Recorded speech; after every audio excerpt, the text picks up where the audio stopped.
القادر جیلانی رضی اللہ تعالیٰ عنہ کا سورج جیلان میں چمک کر اور اس نے بغداد میں اپنی کرنوں کو پھیلایا تو پوری دنیا میں قادری اجالا ہوتا ہوا نظر آیا۔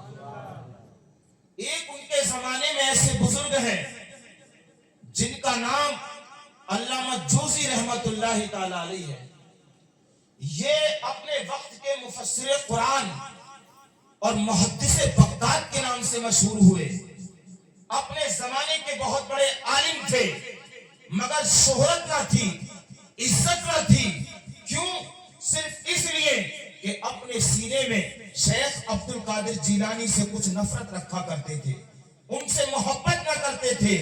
ایک دن حضرت ابو العباس رحمت اللہ تعالی علیہ نے کہا چلو آج ہمارے شیخ عبد القادر جیلانی کا واعظ ہو رہا ہے اور آپ بھی سننے کے لیے چلیں۔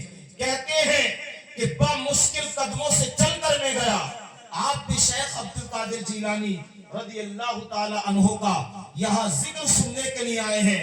آؤ میں آپ کو بتاتا ہوں کہ غوث اعظم کا ذکر کرنے والا کبھی محروم نہیں رہتا ہے، ان کی بارگاہ میں قدموں سے چلنے والا کبھی خالی ہاتھ پلٹ کر نہیں آتا ہے۔ ارے میاں یہ تو عالم دین ہے، میرے غوث کی بارگاہ میں اگر چور چلا جاتا ہے تو ولی بنا دیا جاتا ہے۔ محترم حضرات اگر رہزن مل جاتے ہیں تو انہیں رہبر زمانہ بنا دیا جاتا ہے۔ کہتے ہیں بڑے مجروح قدموں سے چلا، مگر جب میں نے دیکھا کہ شیخ عبد القادر جیلانی تقریر فرما رہے ہیں، سبحان اللہ، تو ہمیں جہاں آواز آئی وہیں پر بیٹھ گئے۔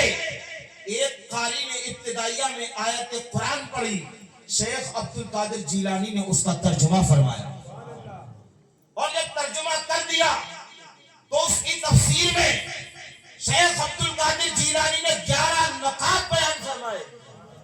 جب ایک نقطہ بیان کیا تو ابو العباس نے علامہ جوزی سے فرمایا کیا یہ نقطہ تمہیں آتا ہے؟ بولے ہاں آتا ہے۔ دوسرا نکات بیان کیا، کیا یہ آتا ہے؟ کہا یہ بھی آتا ہے۔ تیسرا کیا کہ یہ بھی آتا ہے۔ 11 تک کہتے رہے، ایک آیت پر 11 نقطے میرے غوث اعظم نے بیان فرمائے۔ علامہ جوزی کہتے ہیں یہ 11 مجھے آتے ہیں۔ جب شیخ عبد القادر جیلانی نے 12واں نقطہ بیان کیا تو علامہ جوزی کہتے ہیں یہ نقطہ مجھے نہیں آتا۔ 13واں کیا، کہا یہ بھی نہیں آتا۔ 20 تک پہنچایا، کہا یہ بھی نہیں آتا۔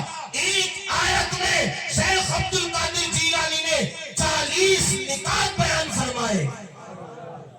علامہ جوزی کہتے ہیں پھر دل میں صبر نہ رہا اور شیخ عبد القادر جیلانی کے قدموں میں جا کے گر گیا اور کہا سرکار سمجھ میں آ گیا، ہم عالم ہیں، محدث ہیں، مفتی ہیں، مگر ہم لوگوں کی زبانوں کو سیدھا کرتے ہیں اور آپ وہ عالم مفتی ہیں جو لوگوں کے دلوں کو سیدھا فرما دیا کرتے ہیں۔ محترم حضرات آپ ان کے علم کا اندازہ لگائیں کہ ان کے زمانے کے بڑے بڑے محدث آپ کے علم و دبدبے سے محترم حضرات متاثر ہوتے تھے اور اپنے علم کے سورج کو چمکانے کے لیے سرکار غوث آدم رضی اللہ تعالیٰ عنہ کا اللہ کی بارگاہ سے صدقہ مانگا کرتے تھے۔ درود شریف پڑھیں، اللہم صلی علی سیدنا مولانا محمد مبارک وسلم، صلاۃ و سلام علیک یا رسول اللہ صلی اللہ تعالیٰ علیہ وسلم۔